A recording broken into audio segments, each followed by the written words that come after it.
holiday listeners, and welcome back to the Wool Shift Dust Winter Tales Lounge. Pull up a chair for a storytelling nightcap, a look at the life of the man who is said to have invented Christmas, plus the 2017 film, The Man Who Invented Christmas. This is the second public episode in our A Christmas Carol 2024 Winter Holiday Series, third if you want to count the intro app. So I recommend starting with that introductory app where we lay out everything we're covering this year. And there's also the classics episode in this feed where we talk about some of the most iconic, most faithful versions of A Christmas Carol. So I guess I didn't introduce myself. I'm Elysia, and I'm here as always with Luke. And Luke, are you a Dickens fan overall, aside from A Christmas Carol? No, I would have to say I am a Christmas Carol fan before I am a Dickens fan. It was not weirdly, it was not something we did at school. We did a lot of Shakespeare. We did a lot of Shakespeare, but no Dickens. Oh, we definitely, I mean, most of the Dickens I read, including this, was at school. And actually, my low-key favorite was Nicholas Nickleby, was his third novel, so written before this one. Okay. He kind of got depressing at the end. Yeah. I got that impression doing the research. He kind of wanted to be considered an author, you know. Yeah. Very serious. But that's when he wrote, like A Tale of Two Cities and Great Expectations, Yeah. Which are considered his seminal works. But I like Nicholas Nickleby, which is like a caper, Okay. But this episode, this is going to be a shorter one. It isn't meant to be an exhaustive look at Dickens. It's just the intermezzo of our little series this year. But we know a few things about his life that we think will give you a deeper appreciation of the story of A Christmas Carol. And we're going to use the 2017 film, The Man Who Invented Christmas, the one starring Dan Stevens, as a framework to open the conversation. So we'll get into what we thought about the film in a minute, but just to set it up, it was directed by Bharat Nalluri.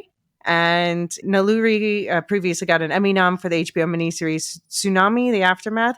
And that's the one, like, when I see the cast was like Chiwetel Ejiofor, Sophie Okonedo, Tim Roth, Hugh Bonneville, Toni Collette, like crazy good cast. I remember seeing trailers for this one, but I never watched it. No, I've got to say I never heard of it, so I need to dig that out.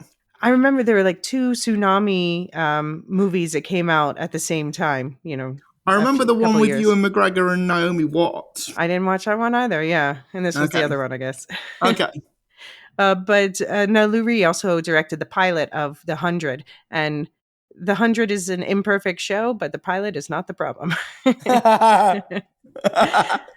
The movie was written by Susan Coyne, who's apparently known for co-creating and starring in a show called Slings and Arrows, which was it is a TV series that ran in the early noughties about a Canadian Shakespearean theater company. I've never heard of it before. Sounds fun. And this is her only film writing credit. This is based on a book by Les Standiford, who has... Yeah, the book's called the same thing, The Man Who Invented Christmas. I haven't read it. I'm assuming you haven't either? No. So we can't really comment on it as an adaptation of that. I've seen reviews that basically said what you would expect. It really cuts things out and simplifies. And just based on what I know about Dickens' life, I'm like, yeah. Yeah, it certainly does.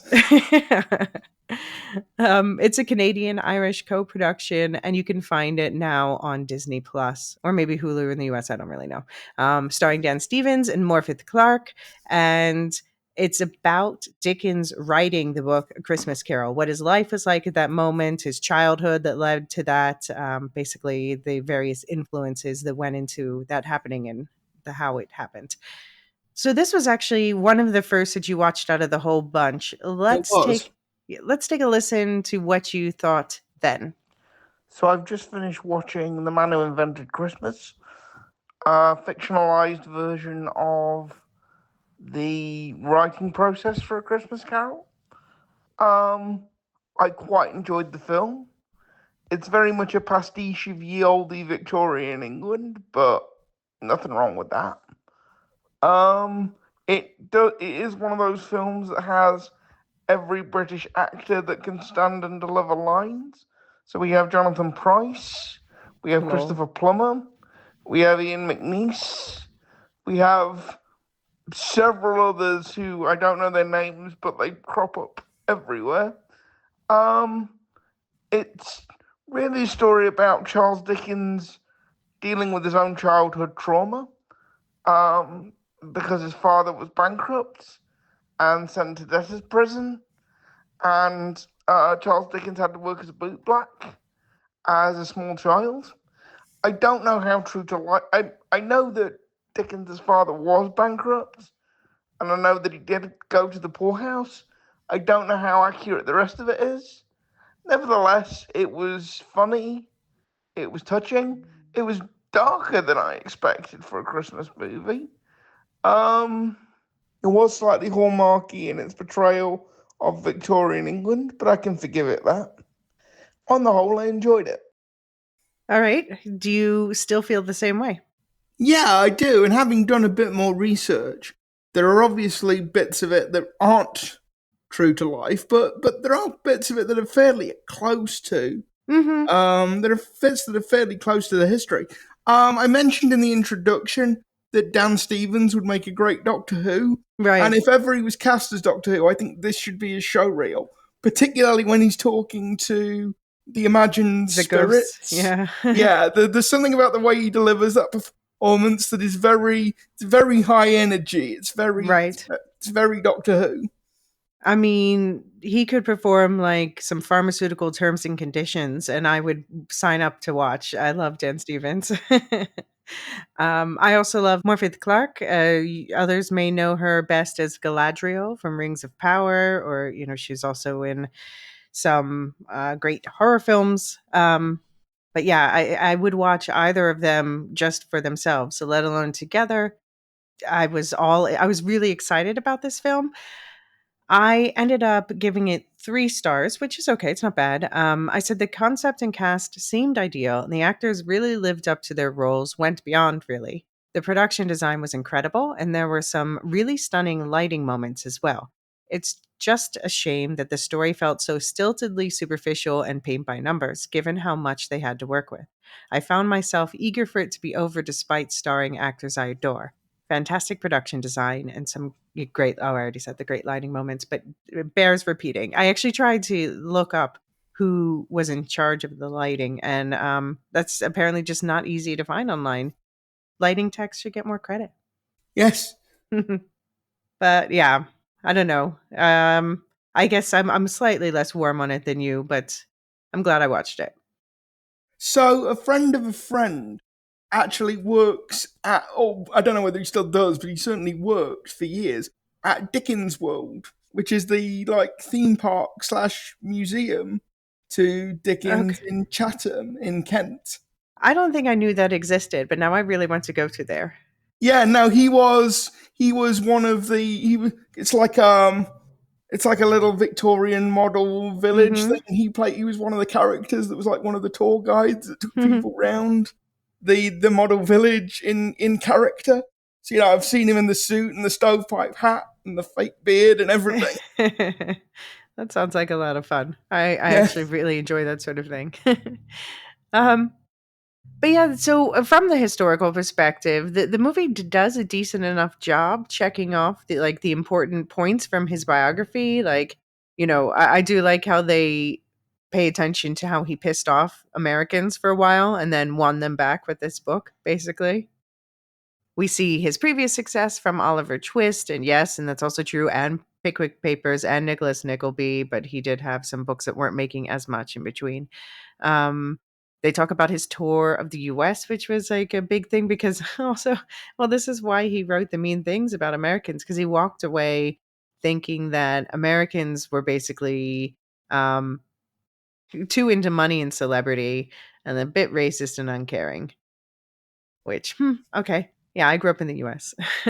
Speaking of being uncaring, the one thing it really does gloss over is Dickens' relationship with his wife, which was right. Yeah, which was not good, and the movie. It sounds like it deteriorated over many years. Yeah, to the point he almost got her committed.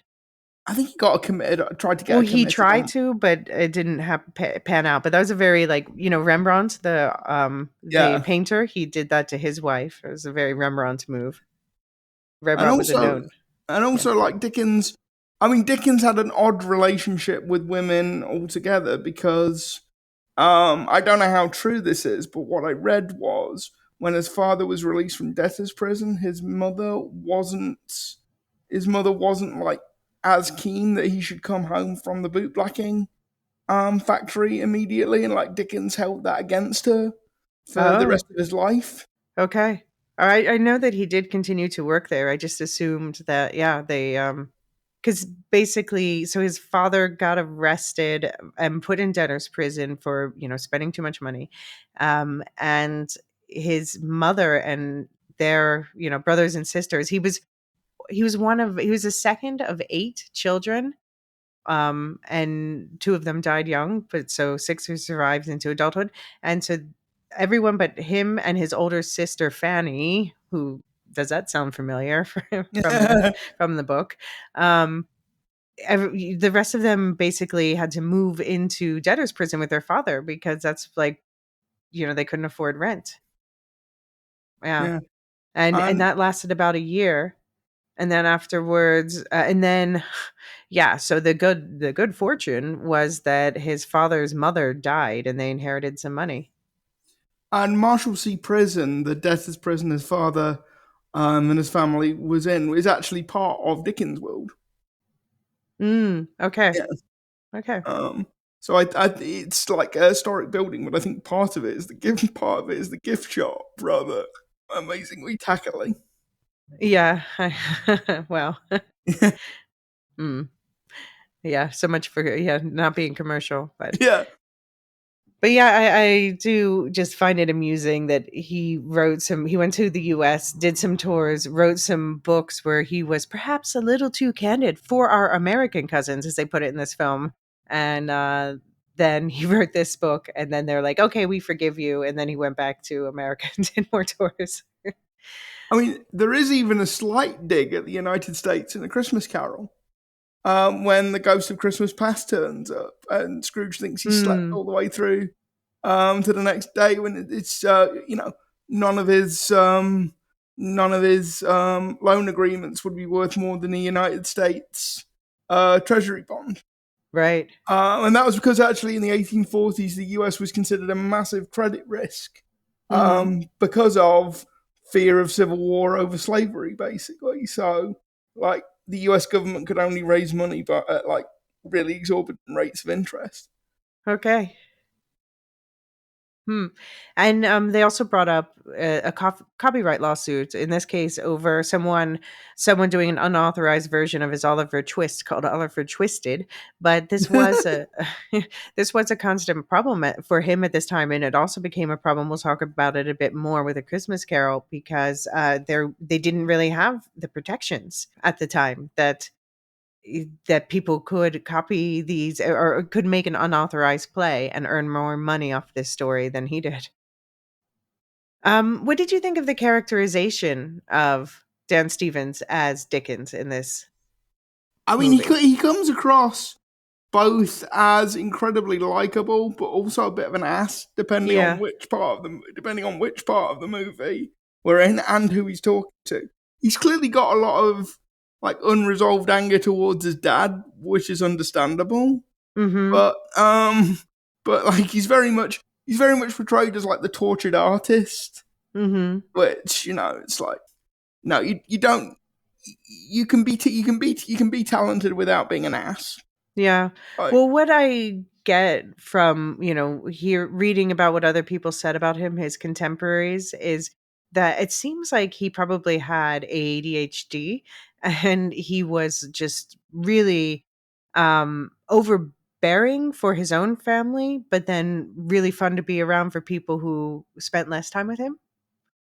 yeah, and it's really odd given the amount of affection that for children that is clearly in A Christmas Carol, and given his sort of general affection for or his general sympathy with the poor and particularly with children, that he doesn't seem to have liked his own children he doesn't seem to have got on with his own children very well. Yeah, we see him in the film say, "Bye, little strangers," to them, and I do love that line because it just tells us very quickly what his relationship is with them, but also how he just like is making a joke out of everything. Yeah. It's also one thing I do like about the characterization in the film too is that we see that he wants the trappings of wealth to like probably to kind of prove something to himself, but at the same time he's looking at his father who is and was in real life going around town and using his son's name to borrow money and things like that. He doesn't want to become that. So there's this conflict between those two sides where he wants to be have made it and not be the have gotten away from the struggles of his youth, but also doesn't want to repeat the mistakes of the last generation. Yeah. And I thought one of the most effective scenes in the movie is Dickens finds his father like rummaging through the garbage because he's selling like Dickens's letters and papers as like memorabilia, and that's the moment that like Charles Dickens, as played by Dan Stevens, kind of snaps with him completely. Yeah. And I thought Dan Stevens and Jonathan Pryce. I mean, Jonathan Pryce again, one of those actors you could listen to read the phone book. But the way they do that scene is really excellent. It kind of lifted the whole movie. Yeah.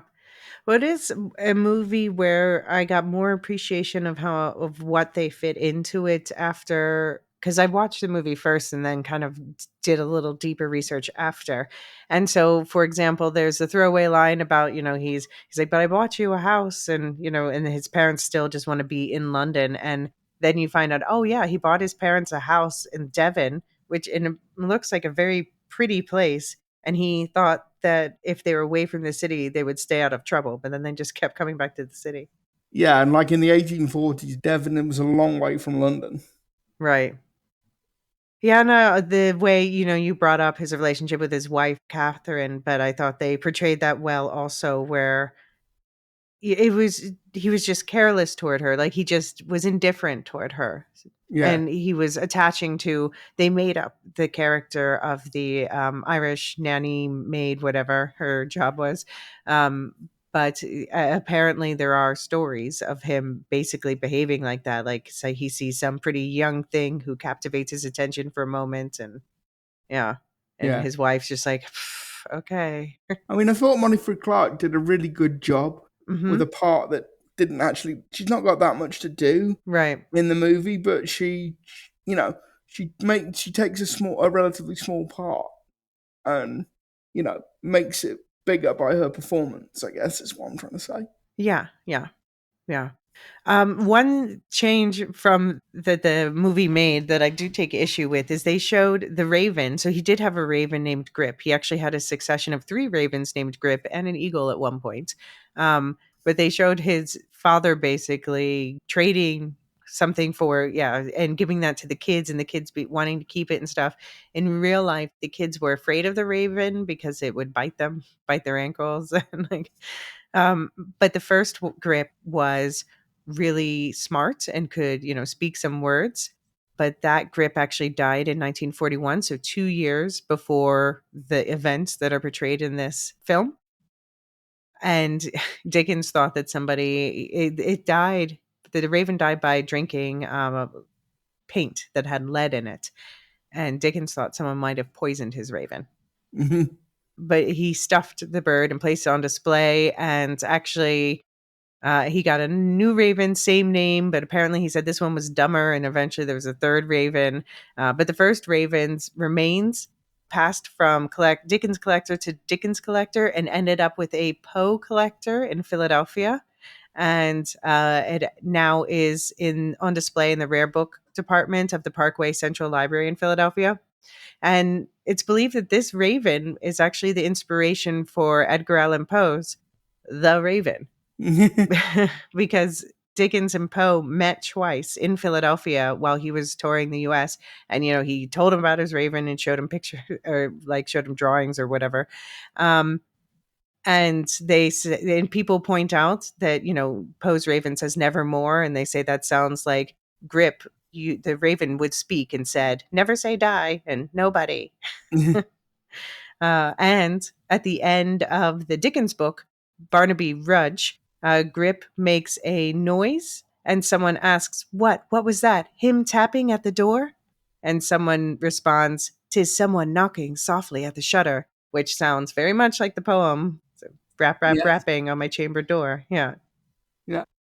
I also found out that while Dickens was working as a journalist, because before he became an author, he was a parliamentary sketch writer. Mm-hmm. He was living in Camden, which is the same part of London that Bob Cratchit lives in. Okay. In A Christmas Carol. Yeah, yeah.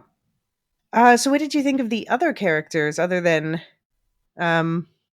what did you think of the households? We had Mrs. Fisk, we had Mr. Forster, who's based on a real person who was his friend, but then they added this whole romance plot where he wants to propose to Miss Wigmore, but then they break up because he's only the son of a butcher. And yeah, this is a whole added plot. I'm not sure what that added. But he was in real life a friend who supported him during this time and later wrote a biography about him. And was kind of sort of, the film implies, sort of acting as a sort of literary agent. Yeah. Kind of. I guess so. Yeah. Yeah. And there was also Thackeray, a rival who's rubs Dickens' face into middling reviews. I guess that's comedy relief. I love Miles Jupp playing Thackeray. It's just brilliant. And also, like, as an academic, you either are a Thackeray or you know a Thackeray. Like, everybody knows that person whose project is just a bit more advanced than yours, whose reviews are just a bit better than yours, and won't mind letting you know about it. That was very relatable. Well, I think it was his maybe jealousy of Dickens. Miles Jupp is the guy that plays him, and he's a very funny stand-up comic, actually, but he does do a little bit of acting as a kind of side gig. Okay. In the film, though, it gave us some Hollywood moments of inspiration. So apparently, Dickens was renowned for just kind of sitting and observing and writing things about people, but that's basically what all writers do. So we see him here. He meets a waiter named Marley, and like, oh, he collects names, which I guess is broadly true. But we talked about, I guess that was in our novella episode. We talked about how probably the name Scrooge and Marley were based off a sign that was near where he grew up. I liked the addition of the Irish maid Tara with her. Basically, I liked broadly the addition of her. With her saying like I don't know. Actually, you know what? I completely take that back. It still bothers me, even with the spooky stories, because so the movie implies that he doesn't know that spooky stories are popular at Christmas, that only the Irish lass will know that because it's because it's when the veil is thin and winter solstice. Like, well, he lived in Victorian England. He freaking knew that it was ghost story season. Yeah. And I did wonder, looking at the end credits, it got funding from like the Irish Irish Film Board, whatever. So I wondered whether you kind of needed to have an explicitly Irish character in there somewhere. Which, that's fine. I don't mind them adding an Irish character. Just like, I'm not sure I like the way she was added. And then also at the end, she's like, don't let Tiny Tim die. And like, oh, some random Irish maid is the one who told him that it should be a story about redemption. But actually, because what a lot of Dickens novels weren't actually written as novels. They were written as sort of monthly installments, right? In magazines. Yeah, that was the common way to release stories at that time, serialized. So Dickens would actually change the plot of the stories based on feedback. Sure. Based on feedback from readers, but yes, it is a little bit hokey. Mm-hmm. Well, not just hokey, just I don't know. Yeah. Let's say that all the inspiration came from this made-up character. And no mention, of course, of the goblins who stole the sexton story. So, Humph. What do you think about the whole bit about the Christmas Carol scenes bleeding into his reality? Yeah, that's where I think it gets a bit. That's where I think it gets a bit Doctor Who. I mean, I don't. that's my favorite part. Yeah, and Yeah, I like Doctor Who. it's a shame that Christopher Plummer will never do an adaptation Yeah, why of not? Oh, of a right. Christmas Carol. Well, because he's dead. Right. Yep. That'll do it. Yeah. But yeah, because it is actually like the perfect cast overall, though, not just him, but all of Yes. them. Yes, it is. Although I have to shout out the Ghost of Christmas Past was super lame compared to Dickens' real imagination. See our classics episode where I read his description of that crazy ass ghost. Yeah, but again, very, very difficult to do on screen. Yeah. Um, Yeah, yeah, but they didn't. This one didn't even try. They're just like, that's true. But he was working through the creative process, Elysia. Like, mm-hmm, it's not a mm-hmm. finished draft. Right. That was the last thing he did when he was, hadn't slept for days. And also, I do like the because one of the little subplots is like, how are they physically going to get the book published in time for Christmas? For it to hit the market in time, Mm-hmm. and like Dickens is having to pay out of his own pocket to get Yep. like the best illustrator in London. Well, And that was real. That part's real. but Yeah. there is a great little scene where he's trying to describe the ghost of Christmas Present, and Right. like the illustrator is just not having it because how can there be a ghost and it not be scary? Like, what do you want me to draw? I don't understand. Yeah. Yeah, because he self-financed and he did this really fancy first edition. So indeed, he got John Leach, who was the preeminent illustrator at the time, to do hand-painted illustrations. So not that he would paint them all himself, obviously, but that meant that there were women who were painting each book. So that was really expensive. And he also had the red cloth cover and he had pages trimmed with gold, and he wanted on the inside the opening pages to be green, but then the dye was not sticking well. It was rubbing off on people's fingers, so he got reprinted so they could be yellow, so it didn't do that. So super expensive. And then he also got no money for all the unauthorized plays. There are no copyright protections, so he made money for this. It was absolutely a massive bestseller, but he did not make nearly as much money as you would expect. It was expensive. And also, it was like a staple of Dickens' reading tours. So I think Mhm. we mentioned in the intro episode that Dickens would a lot of the way he made his money would be go on these book tours to America, around the UK. He even had one planned for Australia, although he never Mm. actually did it. But he would go and read out loud to an audience. And A Mhm. Christmas Carol was one of like the main, Right. one of the individual. You'd either read the whole book or one of the individual staves, one of the individual chapters, and often it would be paired with something from the Pickwick Papers. Mhm. So he made a lot of money that way. Yeah. When he died, his estate, I don't know whether this is true because I only got it off Wikipedia, but it would have been worth about £9 million in Okay. modern money. Okay. Yeah. So rich, but not Yeah. super rich. No, as you would expect from one of the most famous authors to have ever lived. Yeah. Yeah. All right. Well, we're going to get more into specifically his life, the movie aside, after a quick break. Be right back. Okay, so I have to thank Arca Diego on Blue Sky, who read Charles Dickens' A Life by Claire Tomalin. And apparently she also wrote the book The Invisible Woman is adapted from. But anyway, so Arca Diego, I asked for, like some takes from that book on Dickens, just a sort of a high level summary. And this is what they said.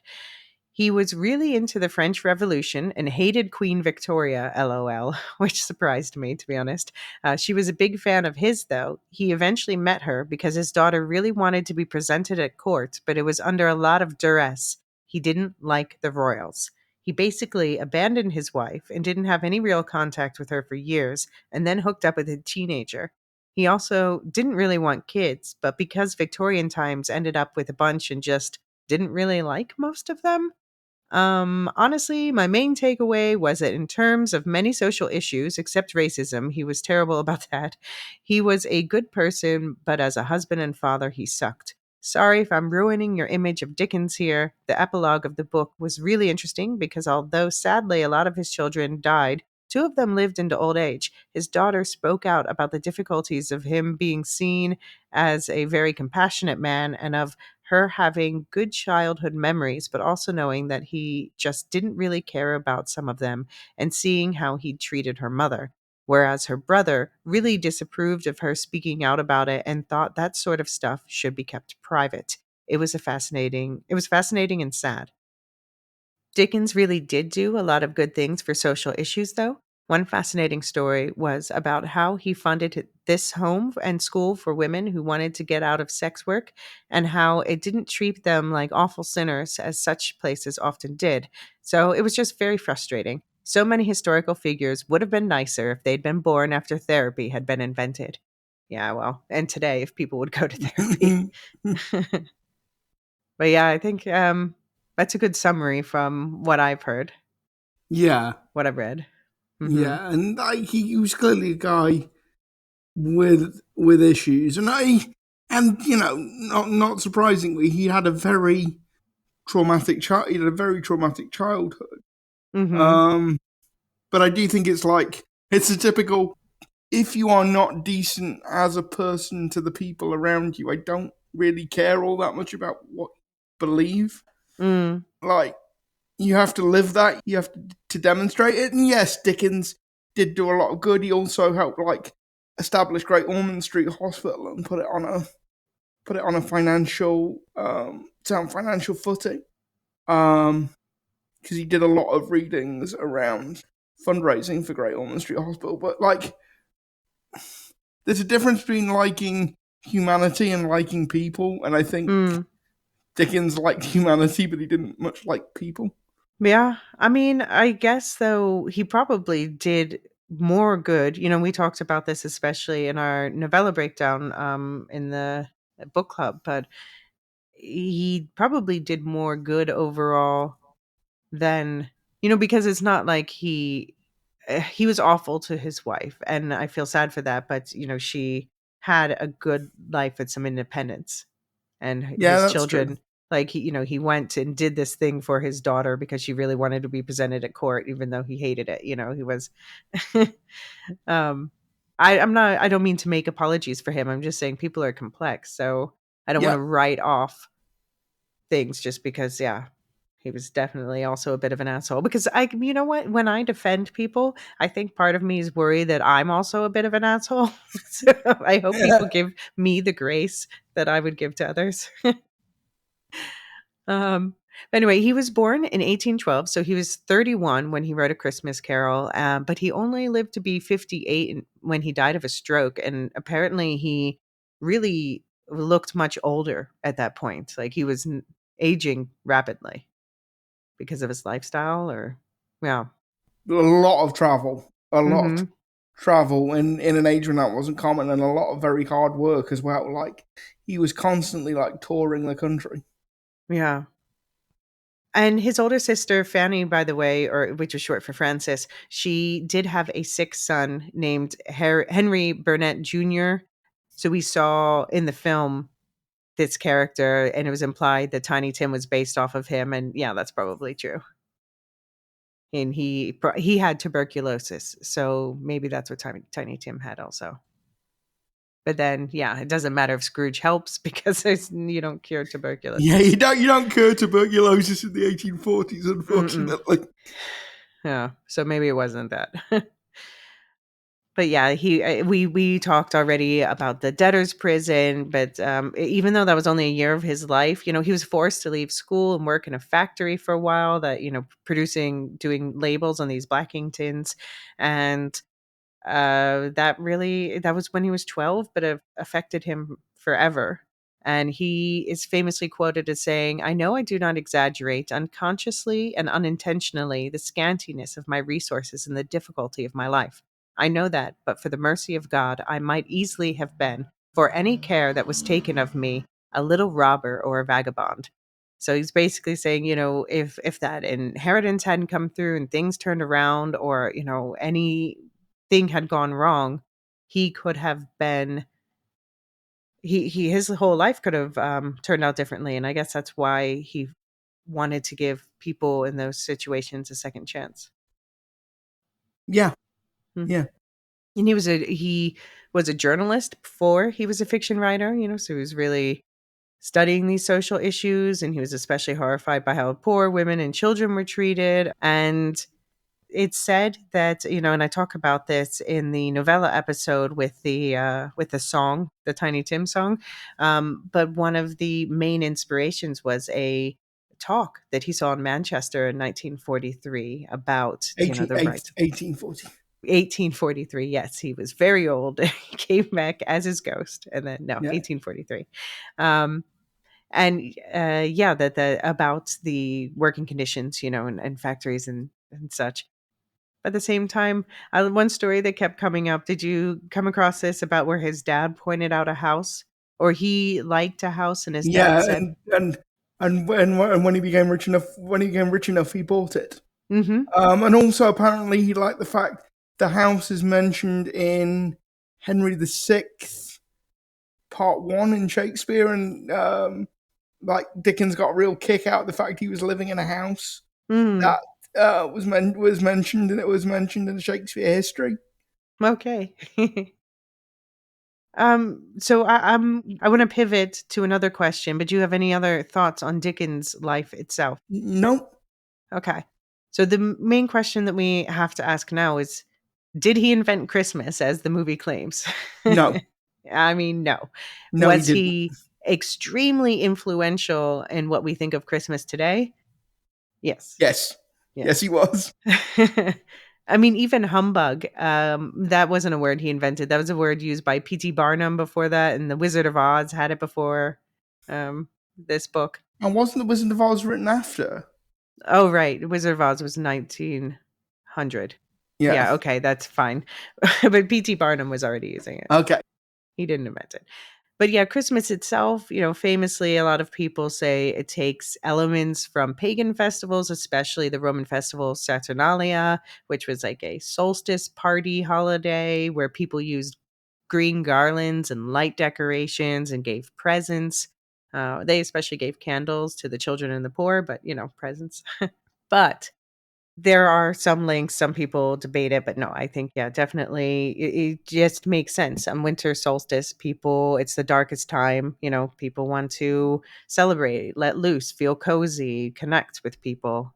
But then the turning point for the worse for Christmas was in 1643, when there was an ordinance passed encouraging subjects to treat the midwinter period with, quote unquote, the more solemn humiliation, because it may call to remembrance our sins and the sins of our forefathers who blah, blah, blah, blah, basically be more pious, don't have fun. And they outlawed Christmas pudding. I mean, the one thing to say about that is, so obviously this is the height of the English Civil War, and then the Republic. Yeah, this is Cromwell's time, right? Protectorate. So this is a lot of this is obviously Puritanism, and everything that Elysia was saying. But also Christmas, particularly in big cities, was a time, even under the late Elizabethan period, the Tudor period, and the Stuarts, like Christmas in cities, it was a time where the authorities registered a massive uptick in public drunkenness, right, violence, revelry. So even before that ordinance, in the late Tudor, early Stuart period, you were getting all these local laws and ordinances basically telling people to calm the f down over Christmas, because this was getting out of hand. Mm-hmm. And leading to so Christmas actually had a bad reputation. And what I think the Victorians do is recast Christmas as this time to be with family, this sort of homely, domestic festival, but at rather than a public. Right. Festival. But at the same time, they were, it became, especially in the early 1800s, was a time when historians and antiquarians were trying to bring back Christmas.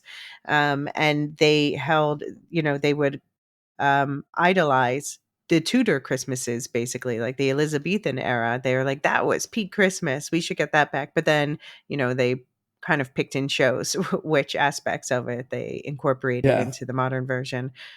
So it was especially popular with the royals more than the commoners because most people didn't have off work. So, and they didn't have money for frivolous things like that. But Victoria and Albert, who were king and queen at that time during the Victorian era, believe it or not, they would decorate their own tree every year. Can you imagine today's royals decorating their own tree and making gingerbread for their children? No, well, I mean, at the moment, Prince Andrew will be lucky if he gets any kind of Christmas at all, because he is nothing good odor with the rest of the royals right now. But no, I can't imagine them. I can't imagine them decorating their own tree. Also, if you're king and queen, like, what do you buy as presents? You have everything. Like, what on earth would you What did give as a people give gift? them? Oh, I got the feeling that it was mostly them giving out presents, and the presents they gave out were Christmas trees, because Albert was German, and this was a German tradition, the decorating of a fir tree, basically. And actually, the first Christmas tree in England was introduced by Victoria's grandmother, Queen Charlotte, who was the wife of George III. And yes, this is the Queen Charlotte from Bridgerton. And she decorated one for a Christmas party for children in 1800. But then Albert, 2 generations later, he was the one who really made them mainstream because he would send them to local schools and army barracks, and people are like, tree purdy. But also, there's a really nice tradition ever since, I think it's a Second World War thing, that at the end of the Second World War in Christmas 1945, the Norwegian royal family sent like a massive, huge Christmas tree over Okay. to London to say thank you for liberating us. Hmm. And it's like put in the middle of Piccadilly Circus, and they still do that. The Norwegian royal family still send us a tree Oh, really? every Since year the World for, War? yeah, Yeah. since World War II, to say thank Okay. you Mhm. for liberating us. So yeah, we always get like, it's always quite a big. It's always like a little and finally thing on the news when the massive tree arrives. Yeah, I guess it's like the American equivalent. It's not sent by royalty from another country, but the tree in Rockefeller Square Okay. at the Rockefeller Center. Yeah.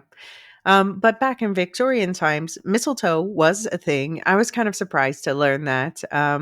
They didn't keep up with the dressing up like animals part of the Saturnalia, but mistletoe was from Saturnalia, and that was they would actually. It was acceptable for people. I questioned about people kissing at a party in one of the adaptations, and maybe they were kissing a little too much, but mistletoe was an excuse. And yeah, the Dickens, as Charles Dickens grew up, his family gave parties filled with music. So that explains why it's reflected in the story.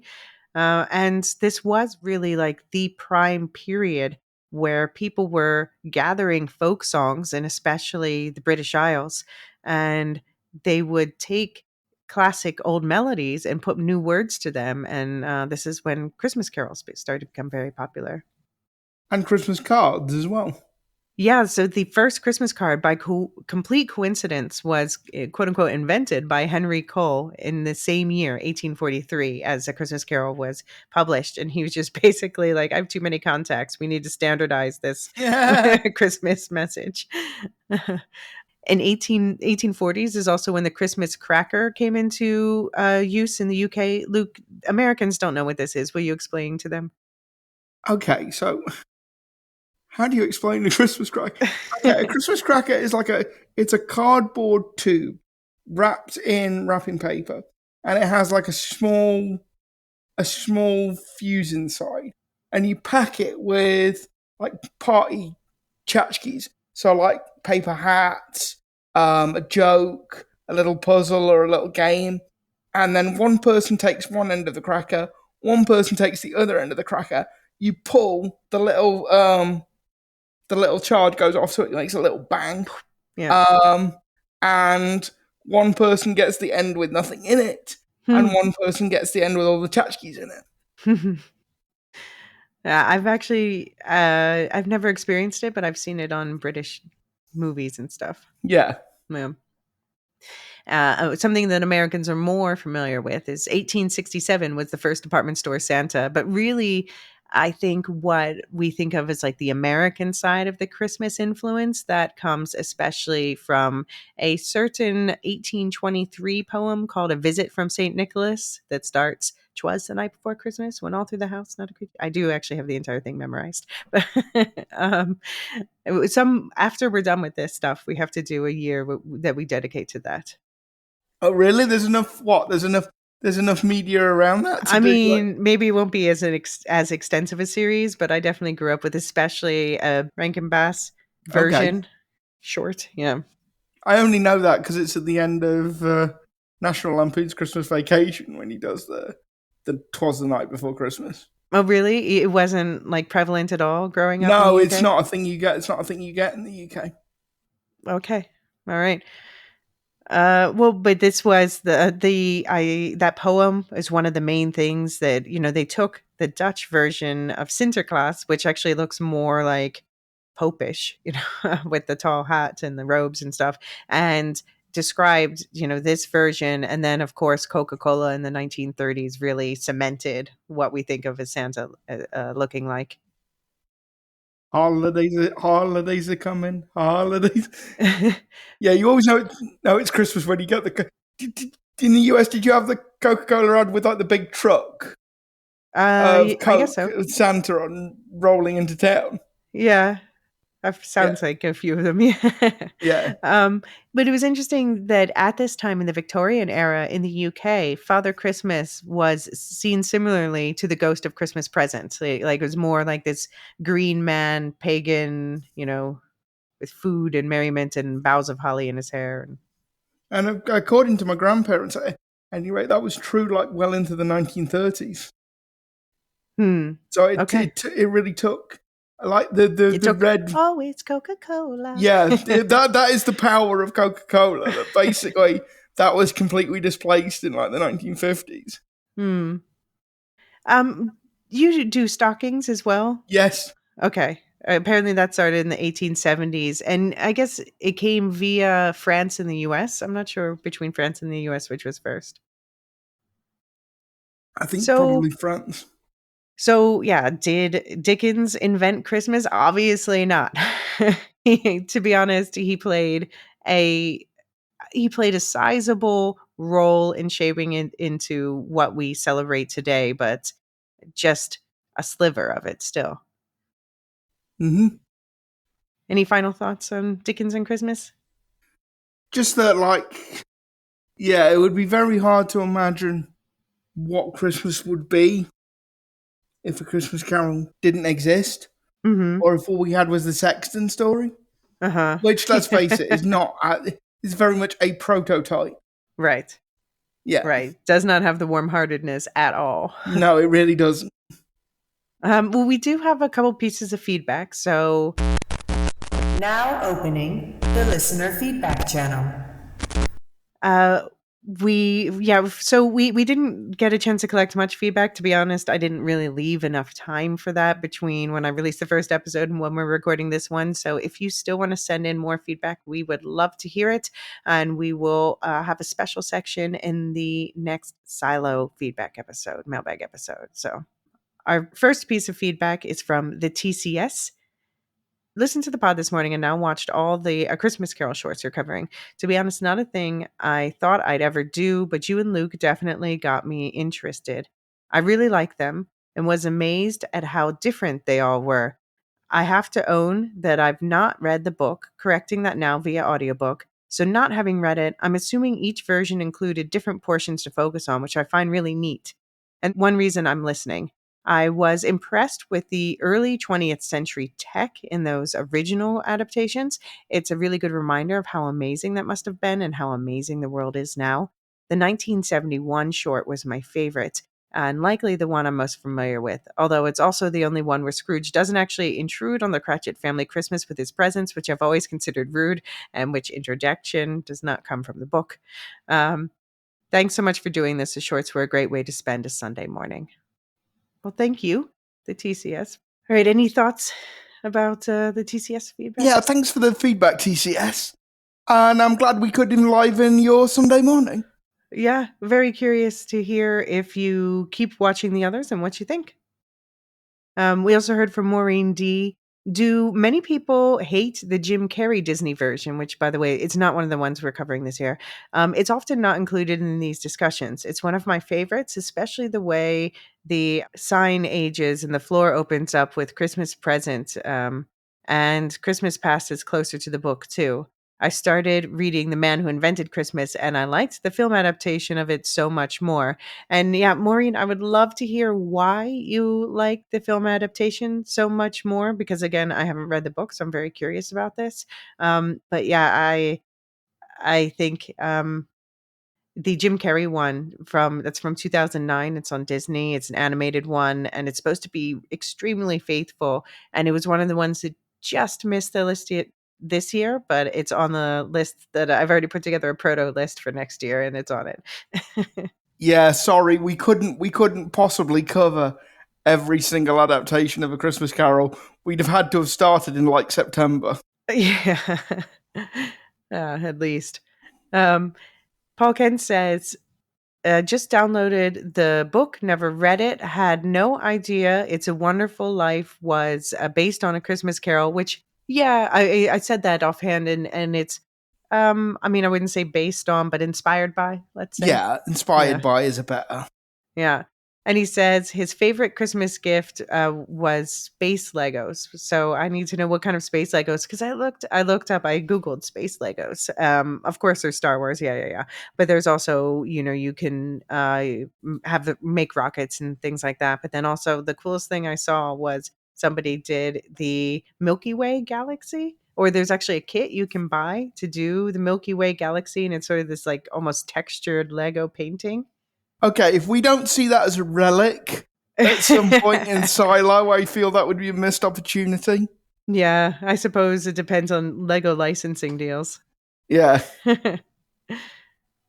All right, so that's our feedback. Any final thoughts, Luke?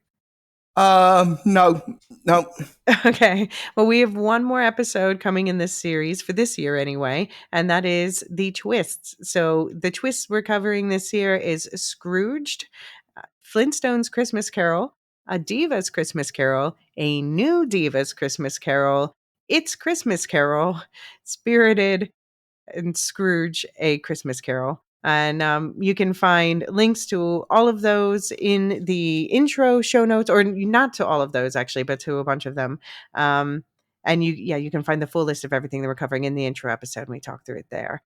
Although, yeah, we have, as we've said, already agreed we're going to do another round next year. So please let us know if we haven't covered your favorite yet. You'll find links to our email and Discord and Blue Sky in the show notes, plus links to the Supercast and Patreon book club if you're interested in the novella deep dive, an extra short story, not to mention last year's coverage of The Greatest Gift, which is a story our It's a Wonderful Life episode from last year was based on, plus more Spooktober specials, and of course all the Silo and Hugh Howey and Dune stuff. If none of that's for you, great. We're just glad you're here. And if you enjoyed it, please do pass it on. Yeah. In regards to doing it again next year, I don't think either myself or Elysia quite realised what we'd bitten off. No. But we've done our best in the ones we've chosen to be as sort of comprehensive as we can be. If your favourite isn't on there, rest assured we will get to it probably in 2025. But just accept our heartfelt apologies for the moment. And yeah, we really didn't realise the scale of this thing. Yes. We might have picked something else had we realised. I keep discovering new adaptations that look really cool. So if you have a favorite, please do let us know, because now I've got a full list going, and we'll see. We'll see when we get to them. The way it's growing, it's going to be 2025, 2026, maybe 2027. Well, we're going to do 'Twas the Night Before Christmas, also one of those years. Yeah. All right. Well, do also check out the cheesy Netflix Christmas coverage on the Lorehounds feed. Plus, of course, our weekly Doom Prophecy breakdowns and also all the other affiliates on the network, like the Star Wars Canon Timeline podcast by me, Never Mind the Music with Music and Psychology, Radioactive Ramblings, and Properly Howard movie reviews. See you soon for part 2, The Twists. Until then, try not to think too much about what an asshole Charles Dickens was.